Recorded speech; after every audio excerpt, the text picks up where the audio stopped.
একটা মিথ্যে যেটা কাউকে বাঁচায়, একটা চুরি যেটা আসলে ক্ষুধার আর কষ্টের গল্প। আজকের এই গল্পটা শুনলে হয়তো আপনার চোখও ভিজে উঠবে। আপনারা শুনছেন বাস্তবের গল্প। রাহেলা আর মুক্তা দুজনেই ক্লাস 2তে পড়ে। একই স্কুল, একই ক্লাস, একই বেঞ্চ। দুজনের বন্ধুত্ব ছিল একদম নিষ্পাপ, শিশু সুলভ। একদিন হঠাৎ করেই স্কুলে একটা গোলমাল শুরু হয়ে গেল। দেখা গেল রাহেলার টিফিন কেউ একজন খেয়ে ফেলেছে। কে খেয়েছে? কিছুক্ষণের মধ্যেই শোনা গেল একটা নাম, রিজু।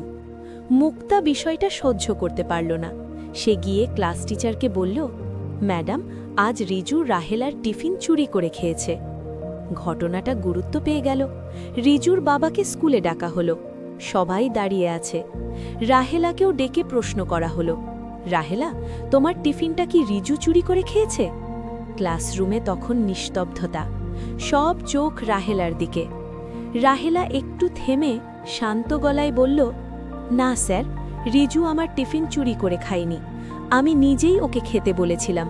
মুক্তা বিষয়টা জানত না, তাই ভুল বুঝেছে। সবাই অবাক।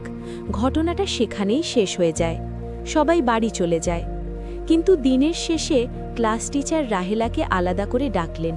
নরম গলায় বললেন, রাহেলা, আমি জানি রিজু তোমার টিফিনটা চুরি করেই খেয়েছে। তাহলে তুমি কেন সবার সামনে মিথ্যে বললে? রাহেলার চোখে তখন জল। সে আস্তে আস্তে বলল, ম্যাডাম, রিজুরা খুব গরিব। ওর মা প্যারালাইসিসে অসুস্থ। ওর বাবা দিনমজুরের কাজ করে।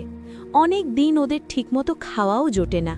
একটু থেমে আবার বলল, হয়তো সেদিন রিজুর খুব ক্ষুধা লেগেছিল, তাই আমাকে না জানিয়েই ও আমার টিফিনটা খেয়ে ফেলেছে।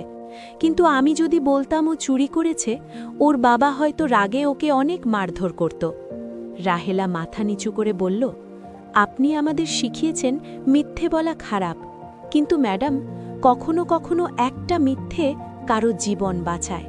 তারপর খুব নরম গলায় বলল, আর আপনি তো এটাও শিখিয়েছেন ক্ষুধার্ত মানুষকে খাবার দিতে। আমি যদি আগে ওর খোঁজ নিতাম আর ওকে একটু খাবার দিয়ে সাহায্য করতাম, তাহলে হয়তো ওকে চুরি করতে হতো না। তাই আমি মিথ্যেটা বলেছি ম্যাডাম, আমি দুঃখিত। রাহেলার কথা শেষ হতেই ম্যাডামের চোখ ভিজে যায়। তিনি কিছু বলতে পারেন না। নীরবে রাহেলাকে কাছে টেনে নেন। তার কপালে একটা চুমু দিয়ে বলেন, তুমি যা করেছ মা, সেটাই আসল মানুষ হওয়ার শিক্ষা।